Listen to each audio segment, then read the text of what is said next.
അസ്സലാമു അലൈക്കും. തുടങ്ങല്ലേ? ഒരു ദിവസം ഞങ്ങൾ ഒരു ഉസ്താദ് ക്ലാസ്സിൽ വന്നിട്ട് ഒരു ചലഞ്ച് ചോദിക്കാമെന്ന് പറഞ്ഞു. എന്നിട്ട് ഉസ്താദ് ചോദിച്ചു, ലോകത്ത് 10 ലക്ഷം വിദ്യാർത്ഥികൾ പഠിച്ചുകൊണ്ടിരിക്കുന്ന, 1 ലക്ഷത്തിലേറെ അധ്യാപകർ പ്രവർത്തിച്ചുകൊണ്ടിരിക്കുന്ന, സ്വന്തമായിട്ട് 10,000-ലേറെ ഇൻസ്റ്റിറ്റ്യൂഷൻസ് ഉള്ള ഏതെങ്കിലും സാമുദായിക സംഘടന എന്ന് പറഞ്ഞാൽ ഒരു ഗവൺമെൻറ് ബോഡിയല്ല, അതിന് ഗവൺമെൻറ് തലത്തു നിന്നുള്ള ഒരു സഹായങ്ങളും ഉണ്ടാവില്ല. അത്തരത്തിലുള്ള ഏതെങ്കിലും സോഷ്യൽ ഓർഗനൈസേഷൻ, സമസ്ത അല്ലാത്ത ഏതെങ്കിലും ഒന്ന് പറയാൻ പറ്റുമോ എന്ന് പറഞ്ഞു. പറഞ്ഞോ? ഇല്ല, ആരും ഒന്നും ഉണ്ടെന്നില്ല. ശരിക്കും സമസ്തയെ നമ്മൾ അത്തരത്തിലൊരു ഗ്ലോബൽ തലത്തിൽ നിന്ന് വായിച്ചിട്ടില്ല. പിന്നല്ല എൻ്റെ വായനകളിൽ ലോകത്തിൽ തന്നെ ചരിത്രത്തിൽ നോക്കുകയാണെങ്കിൽ വളരെ വിരലിലുണ്ടാവുന്ന അത്തരം സോഷ്യൽ ഓർഗനൈസേഷൻ മാത്രമേ ഉള്ളൂ.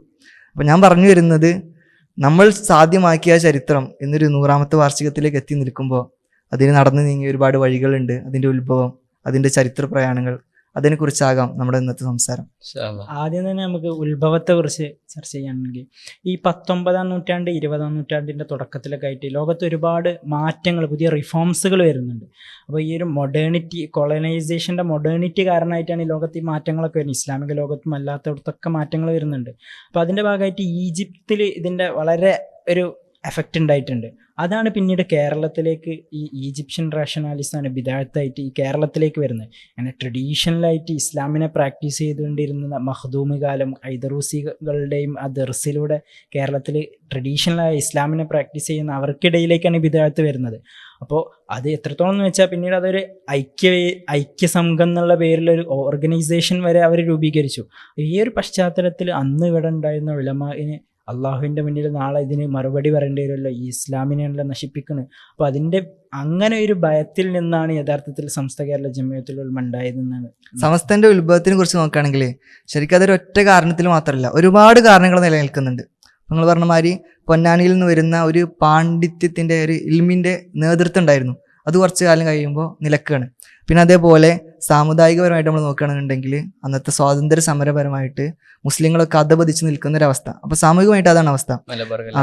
അതെ, ഇങ്ങനത്തെ ഒരുപാട് കലാപങ്ങളിലൂടെ മുസ്ലിം സമുദായം ഒരുപാട് പിന്നോക്കാവസ്ഥയിലേക്ക് എത്തി നിൽക്കുകയാണ്. പിന്നെ ഇതേ സമയത്ത് തന്നെ റിഫോമേഴ്സ് നടക്കുന്നുണ്ട്, അഥവാ വഹാബി മൂവ്മെന്റ് പോലത്തെ ഒരുപാട് മൂവ്മെന്റുകൾ നടക്കുന്നു. ഇതിനോട് സമാന്തരമായിട്ട് ക്രിസ്ത്യൻ മിഷനറിമാരുടെ പ്രബോധനങ്ങൾ നടന്നുകൊണ്ടിരിക്കുന്നുണ്ട്. അപ്പൊ ഇത്തരത്തിലൊരു കലുഷിത സാഹചര്യത്തിൽ ആ കാലത്തിന്റെ നെസസിറ്റി അഡ്രസ് ചെയ്തുകൊണ്ടാണ് സമസ്ത എന്നുള്ള ഒരു സംഘടന ഇതിനെല്ലാം അഡ്രസ് ചെയ്തുകൊണ്ട് രൂപീകൃതം. ഈ ഒരു സമസ്ത എന്നുള്ളത് 1926 ജൂൺ 26 അന്ന് ഉണ്ടായ ഒരു ആശയമല്ല.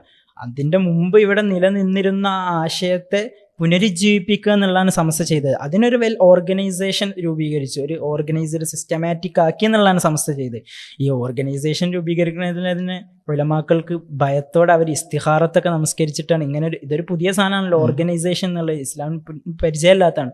അപ്പോൾ ഇസ്തിഹാറത്തൊക്കെ നമസ്കരിച്ചിട്ടാണ് ഈ ഓർഗനൈസേഷൻ എന്നുള്ള രീതിയിൽ സമസ്തയെ വളർത്തിക്കൊണ്ടുവരുന്നത് തന്നെ. ഇപ്പോൾ വരക്കൽ മുല്ലക്കോത്തങ്ങൾ തന്നെ സമസ്തയുടെ ആദ്യഘട്ടങ്ങളിലുള്ള ഒരു കൺവെൻഷനിൽ വെച്ചിട്ട് ഒരു മണിക്കൂറോളം നീണ്ടു നിന്ന ഒരു വലിയ ദ്വായിൽ അദ്ദേഹം ദ്വാരിക്കുന്ന ഒരുപാട് കാര്യങ്ങളുണ്ട്. കൂട്ടത്തിൽ ഈ സമസ്ത എന്ന് പറയുന്നത് ഞങ്ങൾ കുറച്ച് ആളുകൾക്ക്, ഉലമാക്കൾക്ക് നേതൃത്വം വഹിക്കാൻ ഉണ്ടാക്കിയൊരു സംഘടന അല്ല, കുറച്ച് അതൊരു കാലത്തിൻ്റെ ആവശ്യകത എന്നോണം, അനിവാര്യത എന്നോണം ഉണ്ടാക്കിയ സംഘടനയാണ് പഠിച്ചോനെ. അല്ലാതെ ഞങ്ങൾക്ക് ഇതിൽ പ്രത്യേകിച്ച് റോളില്ല, ഞങ്ങൾ ഇതിന് നേതൃത്വം വഹിക്കുന്നു മാത്രമേ ഉള്ളൂ. മാത്രമല്ല അവർ കണ്ടൊരു വിഷൻ കൂടി ആ ഒരു ദ്വായിലുണ്ടായിരുന്നു. അതായത് സമസ്തയുടെ ഈ പ്രയാണം ഖിയാമത്ത് വരെ നിലനിർത്താൻ പഠിച്ചോനെ. മാത്രമല്ല മഹ്ദി ഇമാമിന് സമസ്തയുടെ കൊടി കൊടുക്കണേന്ന് തങ്ങൾ ദ്വാര ചെയ്തു. അപ്പോൾ സമസ്ത കണ്ട ലക്ഷ്യം അത്ര വലുതായിരുന്നു എന്നുള്ള. സമസ്തയുടെ ആ ഉത്ഭവത്തിന് ശേഷം ഒരു 1951 വരെ, ഒരു വൈജ്ഞാനിക വിപ്ലവത്തിലേക്ക് സമസ്ത കടക്കുന്നത് വരെ ഒരു സമ്മേളനങ്ങളുടെ കാലഘട്ടമാണ്. സമ്മേളനങ്ങളുടെ കാലഘട്ടം എന്ന് പറഞ്ഞാൽ അന്നത്തെ ഏറ്റവും ആവശ്യകത ആദർശപരമായിട്ടുള്ള ചെറുത്തുനിൽപ്പാണ്. അപ്പോൾ അതിനു വേണ്ടിയിട്ട് പ്രാദേശികപരമായിട്ടുള്ള സമ്മേളനങ്ങൾ, ഇനി സംവാദങ്ങൾ വേണ്ടിടത്ത് സംവാദങ്ങൾ, പിന്നെ ഇതിന് വാർഷികപരമായിട്ടുള്ള സമ്മേളനങ്ങളുണ്ടാവും. ഇത് ഒരുപാട് ജനങ്ങളുടെ ആധിക്യമുള്ള സമ്മേളനങ്ങളൊക്കെയാണ് നടക്കുന്നത്. ഇത് ശരിക്ക് ആളുകളെ കാണിപ്പിക്കാൻ, ഞങ്ങൾക്ക് ഇത്ര അണികളുണ്ടെന്ന് കാണിപ്പിക്കാനൊന്നുമല്ല. അത് ഈ സമ്മേളനങ്ങളുടെ പ്രദേശങ്ങളിലേക്ക് നോക്കി നമുക്ക് മനസ്സിലാവും. അത് പലപ്പോഴും ഉൾനാട്ടുകളിൽ ചെന്ന് അവരിലേക്ക് ദീനിൻ്റെ സന്ദേശം എത്തിക്കുക എന്നുള്ള ഒരു ആത്മാർത്ഥമായ ലക്ഷ്യത്തിൻ്റെ പുറത്തായിരുന്നു.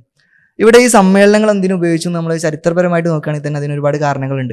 ഈ സ്വാതന്ത്ര്യ സമരത്തിൻ്റെ കാലത്ത് ഈ ജനങ്ങളെ ഏത് രീതിയിലൂടെയാണ്, ഏത് ടൂൾ ഉപയോഗിച്ചിട്ടാണോ അവരെ ഒരുമിച്ച് കൂട്ടിയത്, അതേ മാസ് മൊബിലൈസേഷന് വേണ്ടി ഉപയോഗിച്ച ടൂളാണ് സമ്മേളനം. അത് നേരെ ഒരു ആദർശപരമായിട്ടുള്ള സമരത്തിലേക്ക് സമസ്തയുടെ നേതാക്കൾ അപ്ലൈ ചെയ്യാണ് ചെയ്തത്. ഇതിൽ തന്നെ സമസ്തയുടെ കൂടെ ഒരുപാട് സംഘടനകൾ അതേ സമയത്ത് വരുന്നുണ്ട്. പിന്നെ എന്തുകൊണ്ട് മുഖ്യധാര സമസ്തയുടെ കൂടെ ആയി എന്നുള്ളതിന് എനിക്ക് തോന്നുന്നു അതിന് ഖുറാനിൽ തന്നെ അള്ളാഹു സുബ്ഹാനഹു വ തആല ഒരു ആയത്തിൽ പറയുന്നുണ്ട്, വസാബിഖൂനുൽ അവ്വലൂന മിനൽ മുഹാജിരീന വൽ അൻസാരി വല്ലദീന തബഉഹും ബിഇഹ്സാൻ. അഥവാ നേതാക്കൾ എന്തു ചെയ്തോ, നേതൃത്വം ഏതിൻ്റെ കൂടെയാണോ അതിൻ്റെ കൂടെയാണ് ഞങ്ങൾ നിൽക്കുന്നത്. അപ്പോൾ വല്ലദീന തബഉഹും ബിഇഹ്സാൻ, ആ ഇത്തിബാ എന്നുള്ളതായിരുന്നു സമസ്തയുടെ ഏറ്റവും അടിസ്ഥാനപരമായിട്ടുള്ള ആദർശം എന്ന് പറയുന്നത്. ഈ ആദർശത്തിന് ശേഷം സമസ്ത എൻഗേജ് ചെയ്ത പ്രധാനപ്പെട്ട ഒരു സാധനം പിന്നെ വിജ്ഞാനമാണ്. വിദ്യാഭ്യാസം അത് പ്രൈമറി ലെവലിൽ തന്നെ കൊടുത്തു തുടങ്ങാൻ സമസ്ത ശ്രദ്ധിച്ചു എന്നുള്ളതാണ്. മദ്രസകളിലൂടെയാണ് സമസ്ത അത് സാധ്യമാക്കിയത്. അതിൻ്റെ ഒരു ബാക്ക്ഗ്രൗണ്ടിനെ കുറിച്ച് ചർച്ച ചെയ്യുമ്പോൾ നമുക്കറിയാം, അന്ന് മദ്രാസ് പ്രസിഡൻസിക്ക് കീഴിലുണ്ടായിരുന്ന അന്നത്തെ ഗവർണർ ഉണ്ട്, രാജഗോപാലാചാരി. അദ്ദേഹം അന്ന് മലബാറിലെ സ്കൂളുകളിലൊക്കെ മതവിദ്യാഭ്യാസം കൊടുക്കപ്പെട്ടിരുന്നു. അപ്പോൾ അത് നിർത്തലാക്കാൻ വേണ്ടിയിട്ടുള്ള ഒരു വിജ്ഞാപനം വന്ന സമയത്ത് അതിനെ എതിർക്കാൻ വേണ്ടിയിട്ട് ബാഫക്കി തങ്ങളാണ് അതിന് സമസ്ത ഏറ്റെടുക്കണം, അതിനൊരു ആൾട്ടർനേറ്റീവ് സൊല്യൂഷൻ സമസ്ത ഇങ്ങനെ മദ്രസകളിലൂടെ കണ്ടെത്തണം എന്ന് പറയുന്ന ഒരു ആശയം പങ്കുവെക്കുന്നതും, പിന്നീട് വിദ്യാഭ്യാസ ബോർഡ് രൂപീകരിക്കപ്പെടുന്നു, സമസ്ത ഒരുപാട് മദ്രസകൾ ഏറ്റെടുക്കുന്നു, അതിൽ സിസ്റ്റമാറ്റിക്കായ വിദ്യാഭ്യാസം കൊടുത്തു തുടങ്ങുന്നു. ഈ മദ്രസകളുടെ ഒരു ഇമ്പാക്റ്റിനെ കുറിച്ച് പറയുമ്പോൾ മില്ലർ റോൾ എന്ന് പറയുന്ന ഒരു കനേഡിയൻ ഹിസ്റ്റോറിയൻ ഉണ്ട്. അദ്ദേഹം ഈ മാപ്പിള മുസ്ലിങ്ങളെ കുറിച്ച് പഠനം നടത്തിയ ആളാണ്. അദ്ദേഹത്തിൻ്റെ ഒരു വർക്കുണ്ട്, Mappila Muslims of Kerala a study in Islamic trends എന്ന് പറയുന്ന ഒരു വർക്കുണ്ട്. അതിൽ അദ്ദേഹം പറയുന്ന ഒരു പ്രധാനപ്പെട്ട കാര്യം, 1951 വിദ്യാഭ്യാസ ബോർഡ് തുടങ്ങി 1990 എത്തിയപ്പോഴേക്കും 6285 മദ്രസകൾ സമസ്തയ്ക്ക് കീഴിലുണ്ട്. ആ 40 വർഷം കൊണ്ട് അത്ര എമൗണ്ടിൽ മദ്രസകൾ സമസ്തയ്ക്ക് ഉണ്ടാക്കാൻ സാധിച്ചു. അതിൻ്റെ ഒരു അത് എത്രത്തോളമാണെന്ന് മനസ്സിലാക്കുകയാണെങ്കിൽ അന്ന് മുജാഹിദുകൾക്ക് ഉണ്ടായിരുന്ന, അവർ കണ്ടക്ട് ചെയ്തിരുന്ന മദ്രസകൾ വെറും 400 മാത്രമായിരുന്നു. അപ്പോൾ ഈ ഒരു ചെറിയ കാലയളവിനുള്ളിൽ സമസ്ത ഇത്ര വലിയൊരു വൈജ്ഞാനിക മുന്നേറ്റം മദ്രസകളിലൂടെ മാത്രം നടപ്പാക്കി എന്നുള്ളതാണ്. ഇപ്പോൾ നമ്മൾ പിന്നീട് അദ്ദേഹം അത് കൺക്ലൂഡ് ചെയ്യുന്നത് madrasa is a wonder and strength of Mappila Islam എന്ന് പറഞ്ഞുകൊണ്ടാണ്. അത്രയധികം പ്രാധാന്യം ഗ്ലോബലി അതിനുണ്ട്. പിന്നെ നമ്മൾ പ്രാദേശികമായിട്ട് എപ്പോഴും കാണുന്ന അതിൻ്റെ ഒരു മനോഹരമായ കാഴ്ചയുണ്ട്. ഇപ്പോൾ മലപ്പുറത്തെ അല്ലെങ്കിൽ കേരളത്തിലെ മതം ഈ പറയുന്ന മദ്രസയൊക്കെ ഉള്ളൊരു ഗ്രാമത്തിൽ പോയി നോക്കിയാൽ അവിടെ സൂര്യൻ ഉദിക്കുന്ന സമയത്ത് തന്നെ വലത് കൈയിൽ ഖുർആനും കിതാബും പിടിച്ച് മദ്രസയിലേക്ക് നടന്നു പോകുന്ന കേരളത്തിലെ മുസ്ലിം കുട്ടികൾ എന്നൊക്കെ പറയുന്ന ആ ഒരു പിക്ചർ ഉണ്ടല്ലോ, അത് വളരെ മനോഹരമായ സംസ്ഥ ഉണ്ടാക്കിയെടുത്ത വൈജ്ഞാനിക മുന്നേറ്റം പ്രാദേശികമായ വളരെ മനോഹാരിതയാണ് എന്ന് പറയുന്ന ഒരു ചിത്രമാണ്. സമസ്ത എത്രത്തോളം പ്രാക്ടിക്കലായിട്ട് അതിൻ്റെ ലക്ഷ്യം പൂർത്തീകരിക്കുന്നുണ്ട് എന്നുള്ളതിനാണ് ഈ കണക്കുകളൊക്കെ സൂചിപ്പിക്കുന്നത്. പിന്നെ ഈ മദ്രസ സംവിധാനത്തിന് പുറമെ ഈ മതരംഗത്ത് തന്നെ ഹയർ എഡ്യൂക്കേഷനെ സമസ്ത എത്രത്തോളം പ്രൊമോട്ട് ചെയ്തു എന്നുള്ളത് നമുക്ക് കാണാൻ കഴിയും. അതിൻ്റെ ആദ്യകാലങ്ങളിൽ തന്നെ അതിന് പല കോളേജുകൾ തന്നെ ഉണ്ടാക്കിയിട്ട് അത് ഈ ഒരു സംരംഭത്തിന് മുന്നോട്ട് വെച്ചിട്ടുണ്ട്. ഇപ്പോൾ സമസ്ത ഉണ്ടാവുന്നതിൻ്റെ മുമ്പ് തന്നെ താനൂർ ഇസ്ലാഹുലും പാങ്ങൽ അഹമ്മദ് കുട്ടി മുസ്ലിയാരുടെ കീഴിൽ വന്ന ഒരു സ്ഥാപനമാണല്ലോ ഇസ്ലാഹുലും. അത് സമസ്ത ഉണ്ടായതിൻ്റെ ശേഷം സമസ്ത ഏറ്റെടുക്കുകയാണ്. അവിടെ ഇംഗ്ലീഷ് പഠിപ്പിച്ച് മത പഠനത്തോടു കൂടെ ഇംഗ്ലീഷ് പഠിപ്പിക്കുന്ന ഒരു സ്ഥാപനമായിരുന്നു ഈ ഇസ്ലാഹുലും. അപ്പോൾ അത് സമസ്ത പിന്നീട് വന്ന് സമസ്ത ഏറ്റെടുക്കുകയും പിന്നീട് ഈ കേരളത്തിൽ നിന്ന് ഈ ബാക്കിയാത്തിലേക്ക് പോകുന്ന ഒരു പ്രവണത ഉണ്ടായിരുന്നല്ലോ, അത് മുന്നിൽ കൊണ്ടുകൊണ്ട് തന്നെ 1950-60 കാലങ്ങളിൽ സമസ്ത തന്നെ നേരിട്ട് സ്ഥലം വാങ്ങി ഒരു കോളേജ് ഉണ്ടാക്കി. അത് പട്ടിക്കാട് ജാമിയ നൂരിയ പോലത്തെ കോളേജുകൾ ഉണ്ടാക്കി, അന്ന് അന്തി ദാറുസ്സലാം പോലത്തെ കോളേജുകൾ ഉണ്ടാക്കുകയാണ്. പിന്നീട് കാലഘട്ടത്തിന് ആവശ്യമാകുന്ന രീതിയിൽ ഈ വിദ്യാഭ്യാസ നയത്തെ ഡെവലപ്പ് ചെയ്തു കൊണ്ടുവരുന്നുണ്ട് സംസ്ഥ. ഈ മാതൃകാ ദർസ് അതുപോലത്തെ സംവിധാനങ്ങൾ കൊണ്ടുവരുന്നുണ്ട്. മാതൃകാ ദർസ് അത്രത്തോളം വിജയമായില്ല എന്ന് കണ്ടുകൊണ്ടാണ് സമന്വയ വിദ്യാഭ്യാസ രംഗത്ത് സംസ്ഥ മുന്നോട്ട് വെക്കുന്ന ദാറുൽ ഹുദ പോലത്തെ സ്ഥാപനങ്ങൾ മുന്നോട്ട് വരുന്നത്. ഇതൊക്കെ സംസ്ഥ ഈ ഒരു മദ്രസകൾക്ക് പുറമെ ഹയർ എഡ്യൂക്കേഷൻ എത്രത്തോളം ആദ്യകാലങ്ങളിൽ തന്നെ പ്രൊമോട്ട് ചെയ്തു എന്നതിനുള്ള തെളിവുകളാണ് ഇതൊക്കെ. ഈ സമസ്തയുടെ വിദ്യാഭ്യാസപരമായിട്ടുള്ള മുന്നേറ്റങ്ങൾ നമ്മൾ ചർച്ച ചെയ്യുമ്പോൾ പൊതുവെ നമ്മൾ കേൾക്കുന്ന ഒരുപാട് വിമർശനങ്ങളുണ്ട്. സമസ്ത സ്ത്രീ വിദ്യാഭ്യാസം എതിർത്ത ആളുകളാണ്, അല്ലെങ്കിൽ സമസ്ത ഇംഗ്ലീഷിൽ നിന്ന് നിരോധിച്ച ആളുകളാണ്, സമസ്തക്ക് സമന്വയം പാടില്ല, ഇങ്ങനത്തെ ഒരുപാട് വിമർശനങ്ങൾ കാണാറുണ്ട്. ഇത് ശരിക്കും ചരിത്രപരമായിട്ട് നോക്കുമ്പോൾ തന്നെ നമ്മൾ സമസ്തയുടെ മെത്തഡോളജി എന്തായിരുന്നു എന്നുള്ളത് മനസ്സിലാക്കാത്തതുകൊണ്ടാണ്. അതിനെ പേരിട്ട് വിളിക്കൽ സെലക്റ്റീവ് മോഡേണിസം എന്നാണ്. അഥവാ ഏത് മോഡേൺ ഐഡിയാസ് വന്നാലും അതിനെ ഡയലക്റ്റിക്കലി എൻഗേജ് ചെയ്തുകൊണ്ട് അതിൻ്റെ പ്രോസ് ആൻഡ് കോൺസിനെ കൃത്യമായി പഠിച്ചുകൊണ്ട് അതിൻ്റെ പോസിറ്റീവ് വശങ്ങൾ മാത്രമാണ് സമസ്ത ഉൾക്കൊണ്ടത്. അപ്പോൾ പല കാര്യങ്ങളും എതിർത്തിരുന്നു പറഞ്ഞത് അത് അന്നത്തെ കോണ്ടെക്സ്റ്റിൽ അന്നത്തെ ആവശ്യത്തിന് വേണ്ടിയിട്ടായിരുന്നു. ഇപ്പോൾ നമ്മൾ സമന്വയം നോക്കുകയാണെന്നുണ്ടെങ്കിൽ അല്ലെങ്കിൽ ഇംഗ്ലീഷ് ഭാഷ നോക്കുകയാണെന്നുണ്ടെങ്കിൽ അത് അന്നത്തെ കൊളോണിയൽ സ്ട്രാറ്റജിയുടെ ഭാഗമായിട്ട് അതിനെ ചെറുത്ത് തോൽപ്പിക്കാൻ വേണ്ടിയിട്ടായിരുന്നു സമസ്ത അതിൽ നിന്ന് വിട്ടുന്നത്. പിന്നെ കാലത്തിൻ്റെ ആവശ്യത്തിനനുസരിച്ച് അതിന് ഉൾക്കൊള്ളുന്നു. പിന്നെ സ്ത്രീ വിദ്യാഭ്യാസം അതും കാലത്തിൻ്റെ ആവശ്യത്തിനനുസരിച്ച് ഉൾക്കൊള്ളുന്നുണ്ട്.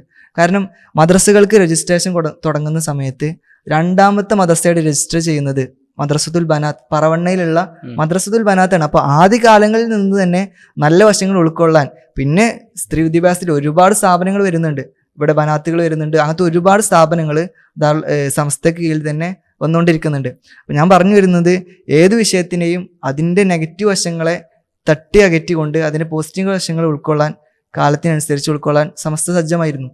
പിന്നെ ഈ സാംസ്കാരികമായ കാര്യങ്ങളിൽ സമസ്ത ഇടപെട്ടതാണ് ഒരുപക്ഷെ ഇന്നത്തെ കേരളത്തിലെ ഈ ഒരു പശ്ചാത്തലത്തിന് കാരണം നമ്മൾ പലപ്പോഴും കേൾക്കാറുണ്ട്. അത് ശരിക്കും ശരിയാണ്. അതായത് ഇപ്പോൾ സമസ്ത അല്ലാത്തൊരു ചില ആളുകളാണ് കേരളത്തിൽ പ്രൊമിനൻ്റ് ആയിരുന്നത് എങ്കിൽ ഇപ്പോൾ ഈ റാത്തിബുകൾ, മങ്കൂസ് മൗലിദ് പോലെയുള്ള മൗലിദുകൾ, പിന്നെ കുത്തുബിയത്ത്, ഇപ്പോൾ ഈ നമുക്കറിയാം നബിദിനം വന്നു കഴിഞ്ഞാൽ ആളുകൾ അതൊരു ആഘോഷമായി ഏറ്റെടുക്കുന്നു, കുട്ടികളുടെ പരിപാടി, അങ്ങനൊരു കൾച്ചർ നമ്മുടെ കേരളത്തിലുണ്ടല്ലോ. ഒരാൾ മരിച്ചു കഴിഞ്ഞാൽ 7 14 അവിടെ ആണ്ടുകളായിട്ടും ഒക്കെ ഉലമാക്കൾ തന്നെ അത് ഏറ്റെടുത്തുകൊണ്ട് അത് ജനങ്ങളുടെ ഇടയിൽ പ്രൊമോട്ട് ചെയ്തുകൊണ്ട് അങ്ങനൊരു മുന്നേറ്റം സമസ്തക്ക് കീഴിൽ അല്ലെങ്കിൽ സമസ്തയുടെ പണ്ഡിതന്മാർ തന്നെ അത് നടത്തി. ഒരുപക്ഷെ സമസ്ത അല്ലെങ്കിൽ അത് ഉണ്ടാവില്ല. അപ്പോൾ ഈ ഒരു കൾച്ചറൽ പ്രിസർവേഷന് ഒരു ഇമ്പോർട്ടൻസ് അല്ലെങ്കിൽ അത് സാധ്യമായത് സമസ്ത ഇവിടെ ഉള്ളത് കൊണ്ട് മാത്രമാണ്. ശരിക്കും ദീന് ആളുകൾക്കിടയിൽ അത്രയും ഇമ്പാക്റ്റോടുകൂടെ നിലനിൽക്കുന്നത് ആദർശപരമായിട്ടുള്ള കാര്യങ്ങളൊന്നുമല്ല. ജനങ്ങൾക്കിടയിൽ ലൈവായി നിൽക്കുന്നത് ഇത്തരത്തിലുള്ള സംസ്കാരങ്ങളിലൂടെയാണ്. അത് സമസ്തക്ക് നിലനിർത്താൻ കഴിയുന്നതാണ്. ഈ സംസ്കാരപരമായിട്ടുള്ള വശങ്ങൾ എനിക്ക് തോന്നുന്നു ഏറ്റവും സമസ്ത സാംസ്കാരികമായിട്ട് ചെയ്ത ഒരു കോൺട്രിബ്യൂഷൻ എന്ന് പറയുന്നത് നമ്മുടെ അറബി മലയാളത്തെ പ്രിസർവ് ചെയ്തെന്നില്ലാണ്. അതിൻ്റെ ഒരുപാട് ലിറ്ററേച്ചർ പരമായിട്ടുള്ള ഹെറിറ്റേജ് ഉണ്ട്. അത് കാത്തു സൂക്ഷിക്കാൻ സമസ്ത കഴിഞ്ഞു. കാരണം സമസ്തയുടെ മദ്രസകളിലുള്ള സിലബസുകളൊക്കെ അതിൻ്റെ കോഴ്സ് മെറ്റീരിയൽ വരുന്നത് അറബി മലയാളത്തിൻ്റെ ടെക്സ്റ്റ് ഉപയോഗിച്ചിട്ടാണ്. പിന്നെ അതേപോലെ ആദ്യമായിട്ട് സമസ്ത ഇറക്കുന്ന ദിനപത്രങ്ങൾ, മാസികകളൊക്കെ ഈ അറബി മലയാളത്തിൻ്റെ ലിപി ഉപയോഗിച്ചുകൊണ്ടാണ് ചെയ്യുന്നത്. അത് ശരിക്കും ഈ ഒരു കാലത്തിൻ്റെ ആവശ്യത്തിന് അല്ലെങ്കിൽ ഈ ഒരു സാംസ്കാരികപരമായിട്ടുള്ള പ്രിസർവേഷൻ ലക്ഷ്യം വെച്ചുകൊണ്ട് ചെയ്തതാണ്. അന്നത്തെ ഒരു മാപ്പിള സമൂഹം ലിറ്ററേറ്റ് ആയിരുന്ന ഒരു ലാംഗ്വേജ് എന്ന് പറഞ്ഞാൽ അതും ഈ അറബി മലയാളം അതും കൂടി അതിൻ്റെ ഒരു ഭാഗമാണ്. പിന്നെ ഈ ആദർശം വിദ്യാഭ്യാസത്തിന് പുറമെ നമുക്ക് സമസ്ത ചെയ്ത ഏറ്റവും വലിയൊരു നവോത്ഥാനമായിട്ട് കാണാൻ കഴിയുക നമ്മളെ മഹല്ല് സംവിധാനമാണ്. അത് സമസ്തയുടെ കീഴ്ഘടകമായ SMFന്റെ കീഴിലൂടെയാണ് സമസ്ത അത് മുന്നോട്ട് വെക്കുന്നത്. ആ ഒരു സംവിധാനം ഇന്നും ലോകത്ത്, ഇതുപോലത്തെ ഒരു സിസ്റ്റം ഇന്നും ലോകത്ത് നമുക്ക് എവിടെയും കാണാൻ കഴിയില്ല. അന്ന് പല ഭാഗത്തും ലോകത്തിന് ഇന്നും നിലനിൽക്കുന്നത് ഒരാളെ കീഴിൽ മൊല്ല സംവിധാനങ്ങളൊക്കെയാണ്. അതായത് ഒരു മൊല്ല ഉണ്ടാവും, അയാളായിരിക്കും അവിടെയുള്ള ആ പള്ളി നോക്കുക, അയാൾക്ക് സൗകര്യങ്ങൾക്കനുസരിച്ച് അത് മുന്നോട്ട് കൊണ്ടുപോകും. അങ്ങനെ ഒരു സിസ്റ്റം ഇന്നും ലോകത്ത്, ഉത്തരേന്ത്യയിൽ അടക്കം ഇന്നും ലോകത്തിൻ്റെ പല ഭാഗങ്ങളിലും നിലനിൽക്കുന്നത്. പക്ഷെ സമസ്ത ഇവിടെ കൊണ്ടുവന്നത് എന്ന് പറഞ്ഞാൽ വെൽ എസ്റ്റാബ്ലിഷ്ഡ് ആയ ഒരു ഓർഗനൈസേഷൻ, മഹലിന് വേണ്ടി മാത്രം. അതാണ് സമസ്ത ഇവിടെ ചെയ്തത്. അത് ഒരു കാസി ഗവൺമെൻറ് ഫോമിലാണ്. അതായത് ഗവൺമെൻറ് ചെയ്യേണ്ട പല കാര്യങ്ങളും ഒരു മഹല്ല് തന്നെ ചെയ്യുന്നുണ്ട്. ഒരു ലോക്കൽ കോർട്ടാണെന്ന് വരെ പറയാം. കാരണം മുസ്ലിങ്ങൾക്കിടയിൽ പരസ്പരം ഉണ്ടാകുന്ന അവർക്കിടയിൽ പല കലഹങ്ങൾ, ത്വലാഖ് പോലത്തെ വിഷയങ്ങളൊക്കെ അവർക്കിടയിൽ തന്നെ ചർച്ച ചെയ്ത് അത് പരിഹരിക്കാൻ മാത്രം ഒരു മഹല്ല് സംവിധാനങ്ങളെ സമസ്ത വളർത്തി കൊണ്ടുവന്നു എന്നുള്ളതാണ്. അപ്പോൾ ഈ സമസ്തയുടെ നവോത്ഥാനം പറയുമ്പോൾ മഹല്ല് സംവിധാനത്തെ നമുക്ക് ഒരിക്കലും വിട്ടുപോകാൻ പറ്റാത്ത ഒരു ഘടകമാണ്. ഈ SMF പോലെ കീഴ്ഘടകങ്ങളിലൂടെയാണ് കീഴ്ഘടകങ്ങളിലൂടെയാണ് സമസ്ത ഇത്രമേൽ വലിയൊരു മുന്നേറ്റത്തെ സാധ്യമാക്കിയെന്ന് എനിക്ക് തോന്നിയിട്ടുണ്ട്. ഇപ്പോൾ സമൂഹത്തിൽ ഓരോ വിഭാഗങ്ങൾക്കും പ്രത്യേകിച്ച് ഒരു ഉപഘടകത്തെ കൊടുത്തുകൊണ്ട്, ഒരു കീഴ്ഘടകം കൊടുത്തുകൊണ്ട് അവരെ പ്രോത്സാഹിപ്പിച്ചു എന്നുള്ളതാണ്. ഇപ്പോൾ സുന്നി ബാലവേദിൻ്റെ കുട്ടികൾക്കാണെങ്കിൽ, SYS ഉണ്ട് യൂത്തിന്, SKSF ഉണ്ട് സ്റ്റുഡൻസിന്, SKSFന് കീഴിൽ തന്നെ പിന്നെ ട്രെൻഡ്, ഇബാദ്, സഹചാരി, വിക്കായ തുടങ്ങിയിട്ടുള്ള ഒരുപാട് ഉപഘടകങ്ങളുണ്ട്. നമുക്ക് തോന്നുന്നു വളരെ സജീവമായിട്ട് ഇടപെട്ടുകൊണ്ടിരിക്കുന്ന വളരെ ത്രൈവിംഗ് ആയിട്ടുള്ളൊരു ഇൻസ്റ്റിറ്റ്യൂഷനാണ് SKSF. അതുപോലെ തന്നെ ജമിയത്തുൽ മുഅല്ലിമീൻ ഉണ്ട്. അപ്പോൾ സമസ്ത സ്വീകരിച്ച ഈ ഒരു സ്ട്രാറ്റജി ഇങ്ങനെ ഫോക്കസ്ഡ് ആയിട്ട് ഒരു ഏരിയയിൽ ബേസ് ചെയ്തുകൊണ്ട് ഉള്ളൊരു സ്ട്രാറ്റജി വളരെ പ്രാക്ടിക്കലാണ്. അതായിരിക്കാം ഇത്രമേൽ സമസ്തയ്ക്ക് എൻഗേജ് ചെയ്യാൻ ഹെൽപ്പായത് എന്നുള്ളത്. സമസ്തയെക്കുറിച്ചൊരു ഓവറോൾ കാര്യങ്ങൾ നമ്മളിവിടെ ചർച്ച ചെയ്തു എനിക്ക് തോന്നുന്നു. ഒരു ഉപരിതലത്തിൽ നിന്നുള്ളൊരു ചർച്ചയായിരുന്നു. കാരണം ഡീപ്പായിട്ട് പോവുകയാണെങ്കിൽ ഓരോ ഇൻസ്റ്റിറ്റ്യൂഷൻസിനെ കുറിച്ചും ഓരോ വ്യക്തികളെ കുറിച്ചും ഒരുപാട് സംസാരിക്കാനുണ്ട്, വാള്യങ്ങളുള്ള ഗ്രന്ഥങ്ങൾ എഴുതാനുണ്ട്. അപ്പോൾ സമസ്ത എന്നൊരു 100ാമത്തെ വാർഷികത്തിലേക്ക് ആഘോഷിക്കാനിരിക്കുന്ന ഒരു സാഹചര്യത്തിൽ എനിക്ക് തോന്നുന്നു നമ്മളെ ഈ വീഡിയോ സംസാരിച്ച് നമ്മൾ അവസാനിക്കേണ്ടത് അതേ പ്രാർത്ഥനയിലാണ്. അന്ന് വരക്കൽ മുല്ല കോയ തങ്ങൾ പ്രാർത്ഥിച്ച അതേ പ്രാർത്ഥന, ഈ ഒരു ആദർശത്തിൻ്റെ കൊടി മഹദി ഇമാമിൻ്റെ കയ്യിൽ കൊടുക്കാൻ അതുവരെ ഈ സംഘടനയെ അത്രയും ലൈവായിട്ട് ഇനിയും ഒരുപാട് സമുദായത്തിന് ഉപകാരങ്ങൾ ചെയ്തുകൊണ്ട് നിലനിർത്താൻ അല്ലാഹു സുബ്ഹാനഹു വ തആല തൗഫീഖ് ചെയ്യട്ടെ. അസ്സലാമു അലൈക്കും.